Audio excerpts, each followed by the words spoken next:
પોલીસને લઈને સૌથી મોટા સમાચાર છે। અમદાવાદ ટ્રાફિક પોલીસનું વધુ એક કૌભાંડ સામે આવ્યું છે। પોલીસ કર્મીનું નામ ખુલ્યું છે ડ્રગ્સ રેકેટમાં નામ ખુલતા ધરપકડ કરાઈ છે। એસઓજી દ્વારા 500 ગ્રામ હાઇબ્રિડ ગાંજા સાથે ધરપકડ કરાઈ છે।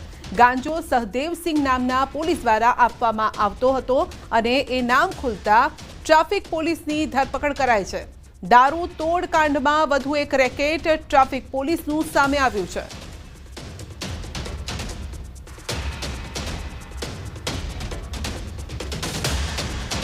ગુજરાતનો પુષ્પા આખરે દબોચાયો છે અને 4 ફરાર છે। જૂનાગઢ ચંદનની ચોરી કરનાર પકડાયો છે। ચંદન ચોરી કેસમાં હજુ પણ 4 આરોપી ફરાર છે।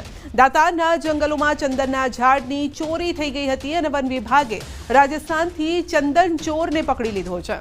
વીરારામ કલાવા નામનો ચંદન ચોર પુષ્પા પકડાયો છે। ચંદનના ઝાડની ચોરી કરવા માટે 5 શખ્સો આવ્યા હતા અને મુદ્દામાલ મૂકીને 4 શખ્સ ફરાર થયા। એક પકડાઈ ગયો છે। વન વિભાગે કુહાડી ચંદનના લાકડા પણ જપ્ત કર્યા છે। દાતાર જંગલના ખોડિયાર રાઉન્ડમાં બની હતી આ ઘટના અને 2 દિવસથી ચંદન ચોર ઉપર વન વિભાગની વોચ હતી।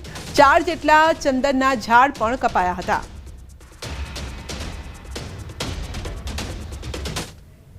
સુરતના સચિન વિસ્તારની ઘટના છે। રેલવે સ્ટેશન નજીક આવેલી એક દુકાનમાં તસ્કરો ત્રાટક્યા છે। એલડી સ્કૂલની પાસે આવેલી સોમનાથ ટી સેન્ટર નામની દુકાનમાં તસ્કરોએ તરખાટ મચાવ્યો છે। તસ્કરોએ દુકાનમાં ચોરીની ઘટનાને અંજામ આપ્યો હતો અને દુકાનમાં રહેલા સીસીટીવીમાં તસ્કરો કેદ થયા છે। તો તહેવારી સિઝનમાં તસ્કરોનો તરખાટ યથાવત છે। રેલવે સ્ટેશન નજીક દુકાનમાં તસ્કરો ત્રાટક્યા હતા જેઓ સીસીટીવીમાં જોઈ શકાય છે। તો તહેવારી સિઝનમાં ચોર ટોળકી સક્રિય થઈ ગઈ છે માટે જો ઘર રેઢું મૂકીને જતા હોય અથવા તો દુકાનમાં પણ માલસામાન વધારે ભર્યો હોય તો આ સમયે ખાસ સાવચેતી રાખવાની જરૂર છે કારણ કે ચોર જે ટોળકી છે તેનો ડોળો અત્યારે આપની ચીજ વસ્તુ આપના માલસામાન પર રહેલો છે। તો સુરતના દ્રશ્યો છે અને સુરતમાં લગભગ રોજ આવી એકાદ બે ઘટનાઓ સામે આવી રહી છે। અમદાવાદમાં નોબલ હાયર સેકન્ડરી સ્કૂલને નોટિસ ફટકારાઈ છે। શાળા પાસે બીયુ પરમિશન ના હોવાનું સામે આવ્યું છે।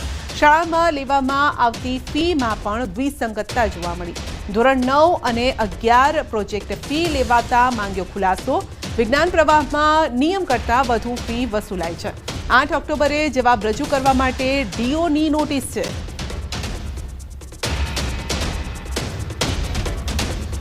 11-12 વિજ્ઞાન પ્રવાહની અંદર જેડબલઈ નીટના કોચિંગના ક્લાસીસ અને તેમાં એફઆરસી કરતાં વધુ ફી લેવામાં આવે છે તેવા જે છે પ્રાથમિક દ્રષ્ટિએ જે છે અહેવાલ પ્રાપ્ત થયા છે। સાથે સાથે શાળાની અંદર જે શૈક્ષણિક કાર્યમાં પણ ઘણી બધી ખામીઓ જોવા મળી છે। તો આ બાબતે અમે એમને નોટિસ આપી અને 8 તારીખે રૂબરૂ ઉપસ્થિત રહેવા માટે જણાવેલું છે।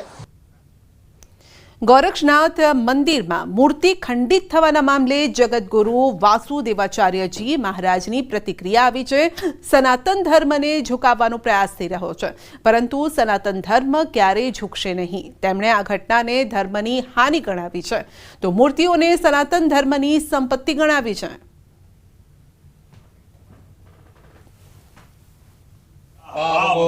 ये गुरु गोरखनाथ हुए मछन नाथ हुए हैं। ये भगवान का स्वरूप था, भगवान शंकर का स्वरूप है। इसे नाथों में ये प्रकार से बहुत ही अनिष्ट हुआ, नहीं करना चाहिए था। અમદાવાદના નરોડામાં નવીરા બન્યા છે બેફામ। જાહેર રસ્તા પર યોજી ડર્ટી ડાન્સ પાર્ટી। જન્મદિવસની જાહેરમાં ઉજવણીનો વિડીયો વાયરલ થયો છે। મહિલા સાથે રસ્તા પર અશ્લીલ ડાન્સ। પુત્રના જન્મદિવસની ઉજવણી જાહેરમાં કરી હતી। વિડીયો સરદારનગર વિસ્તારનો હોવાનું સામે આવ્યું અને વિડીયો વાયરલ થતાં પોલીસે ફરિયાદ નોંધવાની તજવીજ હાથ ધરી છે।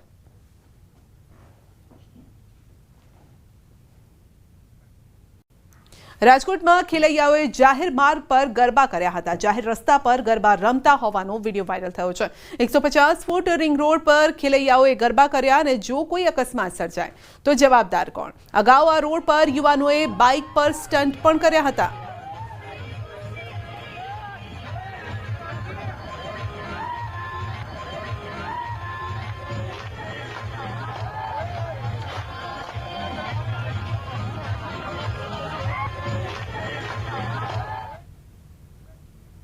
પંચમહાલના ગોધરામાં ગૌ તસ્કરીનો પ્રયાસ થયો છે. સીસીટીવીમાં કેદ. બુકાની પહેરી કારમાં આવ્યા હતા 3 તસ્કરો. રહેણાંક વિસ્તારમાં બેસેલી ગાયની ચોરીનો પ્રયાસ કર્યો હતો. કારમાં બળજબરીપૂર્વક ગાયને બેસાડવાનો પ્રયાસ કર્યો. સોસાયટીના રહીશો જાગી ગયા અને તસ્કરો ભાગી ગયા. ગૌ તસ્કરોને પડકારતા એક શખ્સે પથ્થર માર્યા હતા. ગાયને મૂકીને ત્રણેય તસ્કરો કાર સાથે ફરાર થઈ ગયા. ગોધરાની સરદાર પટેલ સોસાયટીમાં બનાવ બન્યો હતો.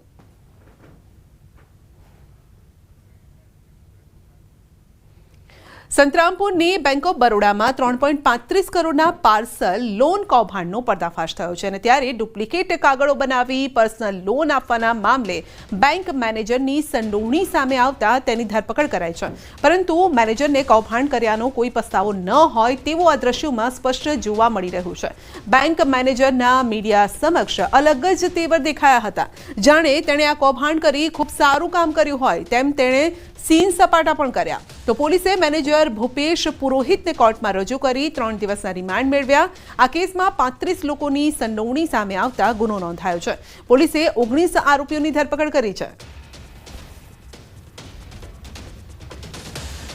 દિવાળી પહેલા સુરત પોલીસ એક્શનમાં છે. રહેણાંક વિસ્તારોમાં ગેરકાયદેસર રીતે ફટાકડાના ગોડાઉન બનાવનારની ધરપકડ કરાઈ છે. પોલીસે મનોજ ચતુરભાઈ દેવી પૂજક નામના વ્યક્તિની ધરપકડ કરી.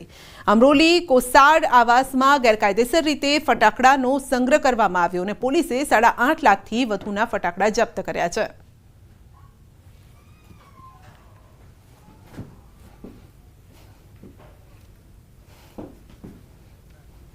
બુલેટિનમાં આગળ વધીશું નાનકડા બ્રેક બાદ.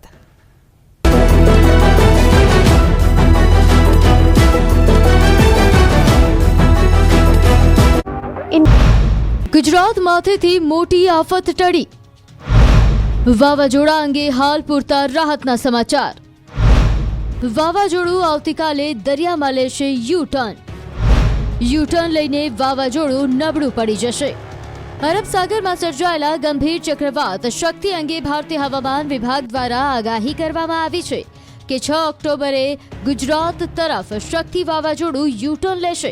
ગુજરાત તરફ ફંટાયા બાદ વાવાઝોડું ધીમું પડી જશે. હાલ શક્તિ નામનું આ વાવાઝોડું ઓમાન નજીક પહોંચ્યું છે અને તે આવતીકાલે યુ-ટર્ન લઈને ગુજરાત તરફ ફંટાશે. જો કે હવામાન વિભાગના મતે યુ-ટર્ન લીધા બાદ આ વાવાઝોડું નબળું પડી જશે. હવામાન વિભાગના મતે આજથી 5 દિવસ ઉત્તર ગુજરાતમાં ભારે વરસાદ થઈ શકે છે તો કેટલાક ભાગોમાં હળવા ઝાપટા પડી શકે છે.